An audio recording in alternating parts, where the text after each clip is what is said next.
Segelas susu sebelum tidur, apakah ini kunci kesehatan atau justru jalan pintas menuju masalah usus?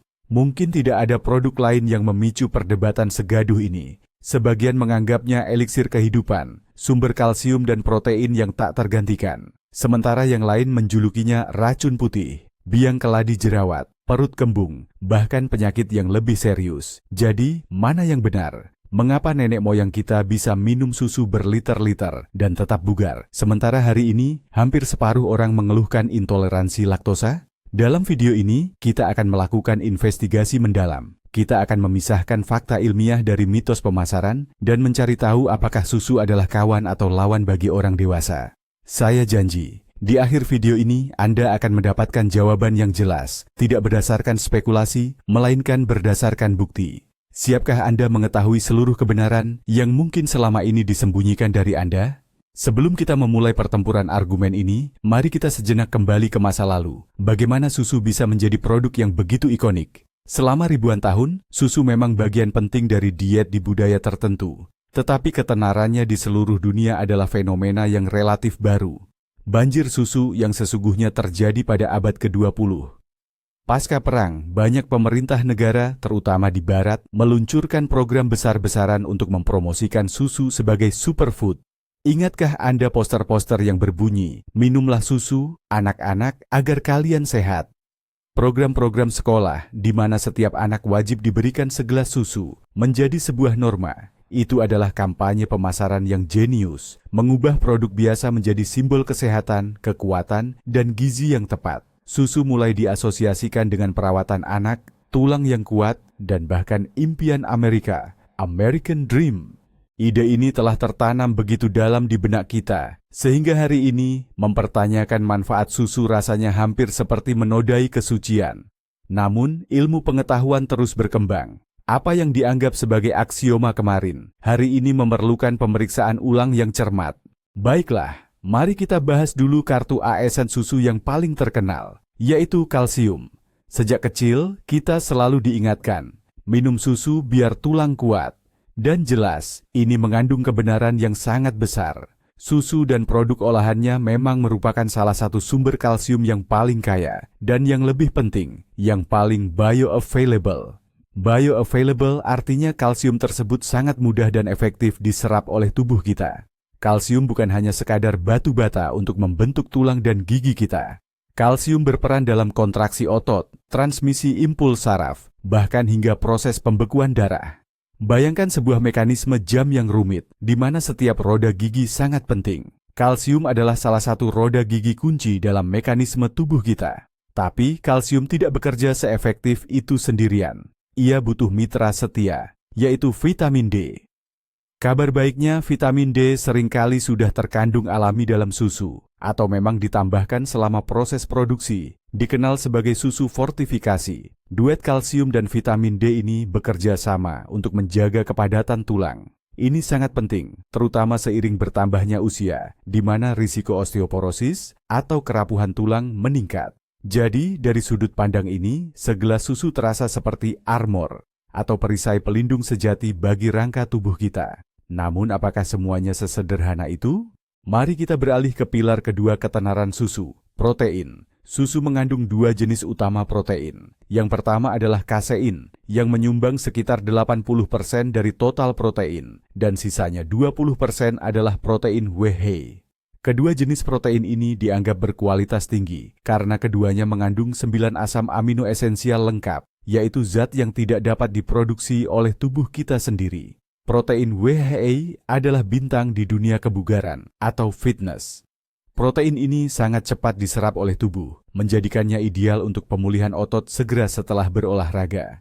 Inilah bahan dasar sebagian besar minuman protein shake yang Anda temui. Sementara itu, kasein memiliki mekanisme yang berbeda. Kasein diserap secara perlahan, yang berarti ia dapat memasok otot dengan asam amino selama berjam-jam. Ini menjadikannya pilihan camilan malam yang sangat baik untuk mencegah katabolisme otot atau proses perombakan otot saat Anda tidur. Oleh karena itu, bagi mereka yang aktif berolahraga atau ingin meningkatkan massa otot, susu benar-benar merupakan sumber nutrisi yang berharga dan yang penting sangat terjangkau sebagai bahan bangunan utama bagi tubuh. Ini ibarat Anda memiliki tukang bangunan yang cepat, yaitu W, dan pemasok bahan baku yang andal, yaitu kasein. Semuanya tersedia di saat yang bersamaan. Tapi susu bukan cuma soal kalsium dan protein. Susu itu ibarat koktail vitamin dan mineral yang lengkap, hanya dalam satu gelas. Mari kita lihat lebih dekat apa saja kandungannya. Selain vitamin D yang sudah kita sebutkan tadi, susu juga kaya akan vitamin kelompok B, terutama riboflavin atau vitamin B2 dan vitamin B12. Riboflavin membantu tubuh kita mengubah makanan menjadi energi, sementara vitamin B12 sangat penting untuk kesehatan sistem saraf dan pembentukan sel darah merah. Kekurangan vitamin ini bisa menyebabkan anemia dan masalah saraf yang serius. Susu juga mengandung banyak fosfor yang bekerja bersama kalsium untuk membangun tulang yang kuat. Selain itu, ada kalium yang penting untuk menjaga tekanan darah tetap normal dan menjaga kesehatan jantung. Jangan lupakan selenium, antioksidan yang kuat, serta vitamin A yang kita butuhkan untuk kesehatan mata dan sistem imun. Intinya, satu gelas susu saja sudah memenuhi sebagian besar kebutuhan harian kita akan berbagai nutrisi penting. Ini menjadikan susu produk yang sangat bernutrisi, terutama bagi mereka yang pola makannya mungkin kurang bervariasi. Mari kita beralih membahas produk turunan susu yang sudah melalui proses fermentasi. Kita bicara soal kefir, yogurt, dan sejenisnya. Produk-produk ini adalah pahlawan super sejati bagi usus kita. Saat proses pengasaman, bakteri asam laktat mengolah laktosa, yaitu gula susu, dan memperkaya produk tersebut dengan probiotik yang sangat bermanfaat. Probiotik adalah bakteri baik yang hidup di usus kita dan menjadi fondasi bagi mikrobioma yang sehat. Bakteri ini membantu kita mencerna makanan, mensintesis beberapa vitamin, dan yang terpenting, mendukung sistem kekebalan tubuh kita. Ingat, sekitar 70% sel imun kita berada di usus. Mengonsumsi produk susu fermentasi secara teratur dapat memperbaiki pencernaan, mengurangi perut kembung dan rasa tidak nyaman, bahkan bisa membantu melawan beberapa jenis infeksi. Menariknya, banyak orang yang tidak toleran terhadap susu biasa justru bisa mengonsumsi kefir tanpa masalah. Ini karena sebagian besar laktosa di dalamnya sudah dimakan atau diurai oleh bakteri. Jadi, susu berfungsi sebagai bahan dasar untuk menciptakan produk yang bahkan lebih bermanfaat bagi kesehatan kita. Anda pasti sudah tidak asing lagi dengan saran kuno yang sering kita dengar. Kalau susah tidur, coba minum segelas susu hangat. Ini bukan hanya sekadar mitos atau cerita dari nenek. Ritual ini ternyata punya dasar ilmiah. Semua ini berkat asam amino yang disebut triptofan, yang terkandung di dalam susu. Di dalam tubuh kita, triptofan diubah menjadi serotonin, yang dikenal sebagai hormon kebahagiaan. Serotonin ini kemudian bisa berubah lagi menjadi melatonin, hormon utama yang mengatur siklus tidur dan bangun kita. Secara teori, asupan triptofan sebelum tidur seharusnya membantu kita merasa lebih rileks dan lebih cepat terlelap. Namun, para ilmuwan masih memperdebatkan apakah jumlah triptofan dalam segelas susu itu cukup banyak untuk memberikan efek sedatif yang signifikan. Banyak ahli justru meyakini bahwa faktor psikologis memainkan peran yang jauh lebih besar. Susu hangat adalah ritual yang sering kita lakukan sejak kecil, yang erat kaitannya dengan rasa nyaman, aman, dan diperhatikan. Ritual ini sendiri sudah cukup menenangkan sistem saraf dan mempersiapkan tubuh untuk tidur. Ditambah lagi, minuman hangat sedikit membantu menaikkan suhu inti tubuh. Penurunan suhu tubuh yang terjadi setelah itu akan memberi sinyal kepada otak bahwa sudah waktunya untuk beristirahat. Jadi, meskipun efek kimianya mungkin tidak terlalu kuat, kenyamanan psikologis dan fisiologis yang ditawarkan susu hangat tetap tak terbantahkan. Susu seringkali kita anggap sebagai sekadar minuman, padahal susu adalah makanan utuh yang kaya nutrisi. Tentu saja sebagai makanan, susu juga merupakan sumber energi utama bagi tubuh kita. Karbohidrat utama dalam susu adalah laktosa, yang sering disebut juga gula susu. Laktosa ini adalah jenis disakarida, gula ganda, yang terbentuk dari gabungan dua jenis gula sederhana, glukosa dan galaktosa. Saat kita mengonsumsi susu, tubuh kita akan menggunakan enzim khusus yang disebut laktase untuk memecah laktosa menjadi dua komponen ini, glukosa dan galaktosa, kemudian diserap cepat ke dalam aliran darah dan segera memberikan kita tenaga. Inilah mengapa segelas susu atau milkshake bisa jadi cara yang sangat baik untuk memulihkan energi dengan cepat setelah beraktivitas fisik atau sekadar menyegarkan diri di tengah kesibukan harian. Berbeda dengan makanan manis atau minuman bersoda yang seringkali hanya menawarkan kalori kosong. Energi yang didapat dari susu hadir sepaket lengkap dengan protein, lemak, vitamin, dan mineral penting lainnya. Hal ini menjadikan susu sumber bahan bakar yang sangat seimbang untuk tubuh kita. Tentu saja, bagi individu yang mengalami intoleransi laktosa, sumber energi ini bisa menimbulkan masalah pencernaan. Namun, bagi mereka yang dapat mencerna laktosa dengan baik, susu berfungsi sebagai minuman energi bergizi dan luar biasa, memberikan daya tahan tubuh yang stabil, bukan sekadar lonjakan gula sementara yang cepat hilang. Kita sering membahas betapa pentingnya kalsium bagi tulang, namun kita sering lupa bahwa gigi kita pada dasarnya juga adalah jaringan tulang, dan susu sama pentingnya untuk kesehatan gigi. Kesehatan gigi sangat bergantung pada dua mineral utama, kalsium dan fosfor. Kedua mineral ini adalah bahan baku utama untuk pembentukan enamel gigi, jaringan paling keras di tubuh kita, yang berfungsi melindungi gigi dari kerusakan atau karies. Susu kaya akan kalsium maupun fosfor, dan yang hebatnya keduanya disajikan dalam bentuk yang mudah diserap oleh tubuh. Asupan mineral ini secara rutin membantu memperkuat enamel dari dalam, sehingga gigi menjadi lebih tahan terhadap serangan asam. Asam ini terbentuk di mulut setelah kita makan dan berpotensi merusak struktur gigi. Selain itu, protein kasein yang terdapat dalam susu juga memiliki peran penting. Kasein bisa membentuk lapisan pelindung tipis pada permukaan gigi yang mencegah hilangnya mineral. Beberapa penelitian bahkan menunjukkan bahwa minum susu setelah mengonsumsi makanan manis dapat membantu menetralkan lingkungan asam di mulut dan secara signifikan mengurangi risiko gigi berlubang. Jadi, berbeda dengan minuman manis atau soda yang justru merusak gigi, segelas susu justru dapat menjadi pelindung andal bagi kesehatan gigi Anda. Mari kita telaah susu dari perspektif yang lebih praktis. Di dunia yang dipenuhi superfood mahal, suplemen eksotis, dan bubuk protein, susu tetap menjadi salah satu sumber nutrisi yang paling terjangkau dan padat gizi. Harganya relatif murah dan bisa dibeli hampir di setiap toko. Ini menjadikannya produk yang sangat penting bagi banyak keluarga, terutama mereka yang memiliki anggaran terbatas. Coba Anda pikirkan, untuk mendapatkan jumlah protein, kalsium, dan vitamin yang sama dari sumber lain, kita seringkali harus menggabungkan beberapa jenis makanan. Ini tentu lebih mahal dan lebih merepotkan. Sebagai contoh, untuk mendapatkan kalsium dari sumber nabati, Anda harus makan porsi besar brokoli atau bayam. Bahkan, penyerapan kalsium tersebut seringkali tidak sebaik penyerapan kalsium dari susu. Susu menawarkan paket nutrisi lengkap dalam satu kemasan. Ini sangat praktis dan efisien. Keterjangkauan dan kepadatan nutrisinya menjadikan susu elemen vital dalam menjaga kesehatan masyarakat, terutama untuk anak-anak, lansia, dan mereka yang tidak mampu membeli makanan atau diet mahal. Susu adalah cara yang sederhana, mudah dipahami, dan menguntungkan secara ekonomi untuk memperkaya pola makan kita sehari-hari. Sekarang, kita beralih ke sisi sebaliknya dan mulai membahas masalah-masalah yang mungkin timbul. Dan yang paling utama, yang pasti sudah sering didengar banyak orang, adalah intoleransi laktosa. Laktosa itu adalah gula susu.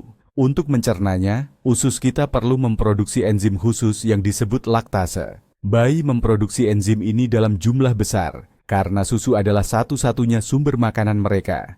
Namun, seiring bertambahnya usia, mayoritas manusia di seluruh dunia mengalami penurunan signifikan dalam produksi laktase. Ini adalah kondisi genetik yang normal. Secara historis, kemampuan untuk mencerna susu saat dewasa berkembang sebagai mutasi genetik pada populasi di Eropa Utara dan beberapa suku nomaden di Afrika. Bagi mereka, peternakan susu adalah kunci utama untuk bertahan hidup. Bagi 70% sisanya dari populasi dunia, mengonsumsi susu saat dewasa bisa memicu gejala yang tidak nyaman, seperti perut kembung, gas, sakit perut, bahkan diare. Hal ini terjadi karena laktosa yang tidak tercerna masuk ke usus besar. Di sana, laktosa tersebut akan diolah oleh bakteri, yang kemudian menghasilkan proses fermentasi. Jadi, jika Anda merasa tidak nyaman setelah minum segelas susu, jangan khawatir, Anda tidak sakit. Kemungkinan besar, Anda hanya termasuk dalam mayoritas genetik umat manusia. Sementara masalah laktosa sudah cukup dipahami, kasein justru jarang sekali dibicarakan. Padahal penting, kasein adalah protein utama dalam susu, dan jenisnya pun juga bermacam-macam. Tipe yang paling umum adalah kasein A1 dan A2. Awalnya semua sapi menghasilkan susu dengan protein tipe A2. Namun, beberapa ribu tahun lalu di Eropa terjadi mutasi genetik pada sapi yang kemudian memunculkan tipe A1. Jenis A1 inilah yang kini mendominasi pada sebagian besar ras sapi modern. Apa perbedaannya? Ketika dicerna, protein A1 akan terurai dan menghasilkan peptida yang disebut beta-kasomorfin 7 atau BCM7. Beberapa ilmuwan mengaitkan zat ini dengan munculnya proses peradangan di usus, ketidaknyamanan pencernaan, bahkan diduga memperburuk gejala penyakit autoimun dan gejala autisme pada sebagian orang. Sementara itu, protein A2 tidak menghasilkan peptida tersebut. Menariknya, banyak orang yang mengira mereka mengalami intoleransi laktosa, ternyata sebenarnya bereaksi terhadap kasein A1 ini. Ketika mereka mencoba susu tipe A2, yang kini sudah tersedia di pasaran, semua gejala tidak menyenangkan tersebut hilang. Hal ini membuka peluang penelitian yang luas, sekaligus menunjukkan bahwa masalah dengan susu bisa jadi jauh lebih kompleks daripada sekadar masalah gula atau laktosa. Keluhan umum lainnya yang sering terdengar terkait konsumsi susu adalah masalah kulit, khususnya jerawat. Banyak ahli dermatologi atau dokter kulit dan pasien mereka menyadari hubungan yang jelas. Begitu produk susu dihilangkan dari diet, kulit mereka menjadi lebih bersih. Penelitian ilmiah pun mendukung hubungan ini dan ada beberapa kemungkinan penjelasan. Pertama, susu, terutama susu skim atau susu rendah lemak, dapat meningkatkan kadar insulin dan IGF-1 atau Insulin-like Growth Factor ZIRWAS. Hormon-hormon ini merangsang produksi sebum atau minyak kulit dan menyebabkan peradangan yang merupakan faktor kunci dalam perkembangan jerawat. Kedua, seperti yang akan kita bahas sebentar lagi, susu itu sendiri mengandung hormon yang dapat memengaruhi keseimbangan hormon tubuh kita dan memicu timbulnya jerawat. Tentu saja, ini bukan berarti setiap orang yang mengonsumsi susu pasti akan menderita jerawat. Reaksi ini sangat individual dan bergantung pada faktor genetik serta kondisi kesehatan umum tubuh. Namun, jika Anda sedang berjuang melawan jerawat dan sudah mencoba segala macam pengobatan, mungkin ada baiknya Anda mencoba menghindari produk susu selama beberapa minggu dan melihat bagaimana reaksi kulit Anda. Hasilnya mungkin akan mengejutkan Anda. Jujur saja, susu sapi memang diciptakan untuk membuat anak sapi tumbuh dengan sangat cepat. Oleh karena itu, secara alami, susu sapi kaya akan hormon pertumbuhan. Yang utama adalah faktor pertumbuhan mirip insulin, tipe 1 atau IGF-1 yang sudah kita bahas dan hampir identik pada manusia dan sapi. Tugasnya adalah merangsang pertumbuhan sel yang cepat. Ini sangat bagus untuk anak sapi. Tetapi bagi orang dewasa, stimulasi pertumbuhan sel yang berkelanjutan bisa menjadi hal yang tidak diinginkan. Menurut beberapa ilmuwan, hal ini dikaitkan dengan peningkatan risiko kanker tertentu, terutama kanker prostat dan kanker payudara.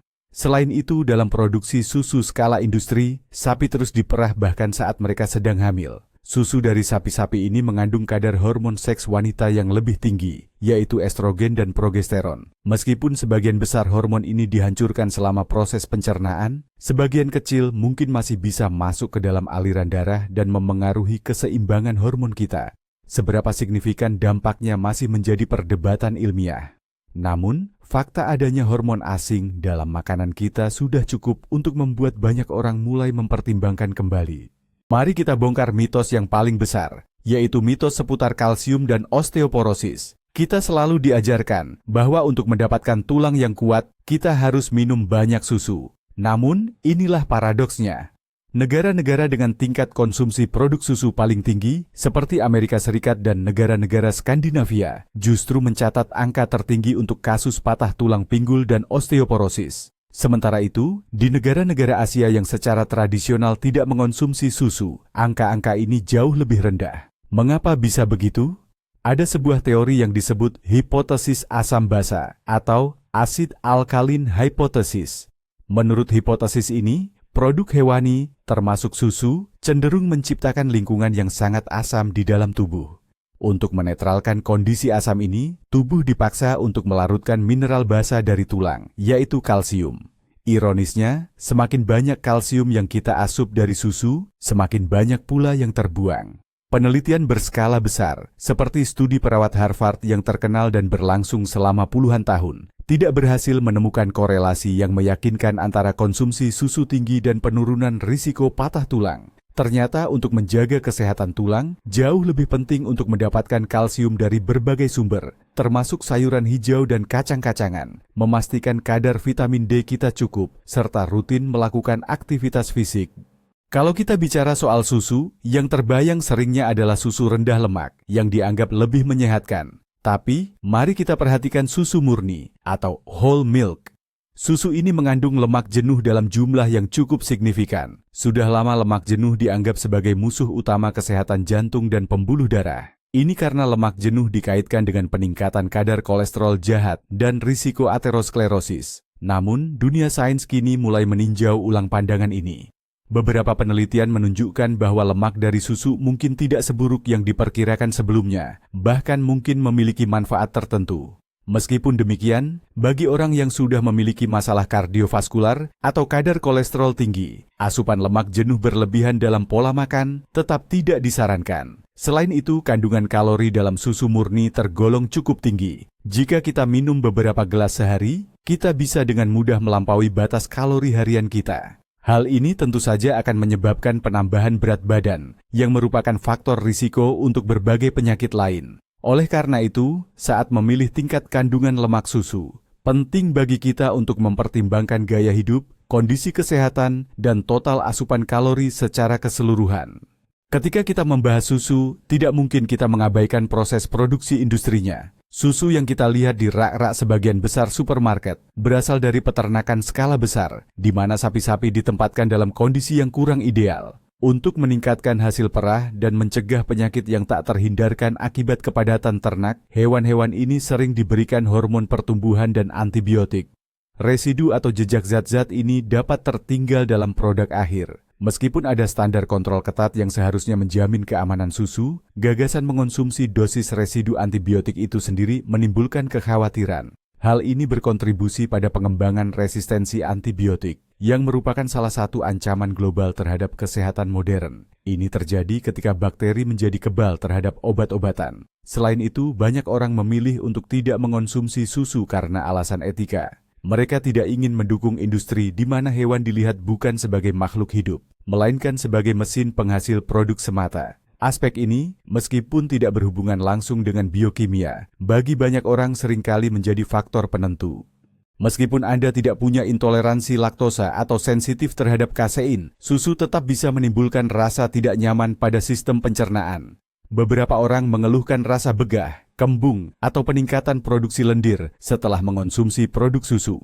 Anggapan bahwa susu membentuk lendir sudah lama dianggap mitos. Namun, penelitian terbaru menunjukkan bahwa pada individu dengan kecenderungan genetik tertentu, produk susu memang bisa merangsang hipersekresi lendir di saluran pernapasan. Hal ini tentu saja memperburuk gejala asma atau pilek kronis. Selain itu, susu adalah makanan yang cukup sulit dicerna, menuntut upaya signifikan dari sistem pencernaan kita. Seiring bertambahnya usia, produksi semua enzim pencernaan, bukan hanya laktase, akan menurun.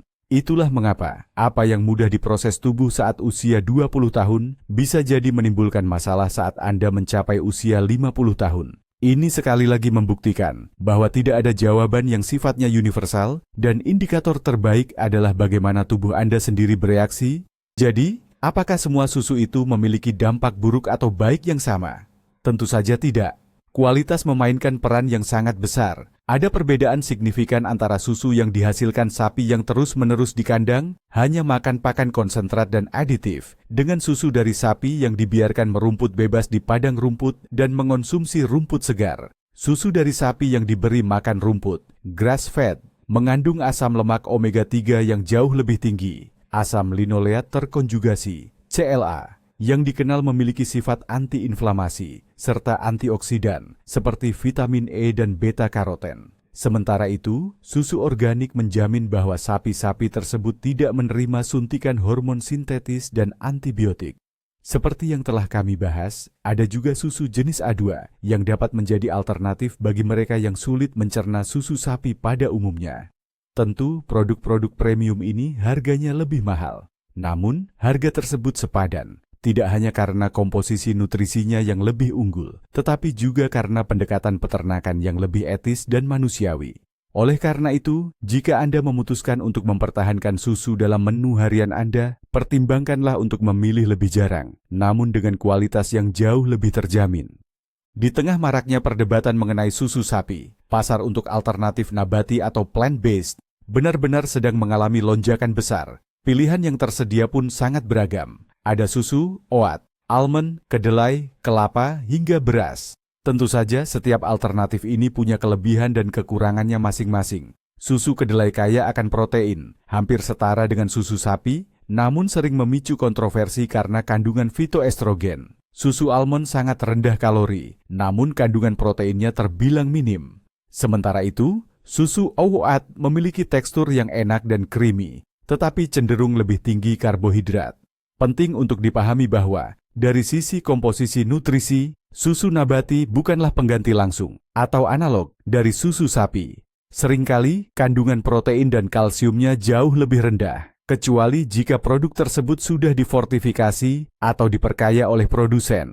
Oleh karena itu, jika Anda beralih ke susu nabati, Anda harus cermat membaca label dan memastikan Anda tidak kehilangan asupan nutrisi penting. Selain itu, banyak minuman jenis ini yang ditambahkan gula, minyak, dan stabilisator untuk meningkatkan rasa dan kekentalan. Jadi, saat memilih susu nabati, utamakanlah produk dengan komposisi bahan yang paling sederhana dan murni.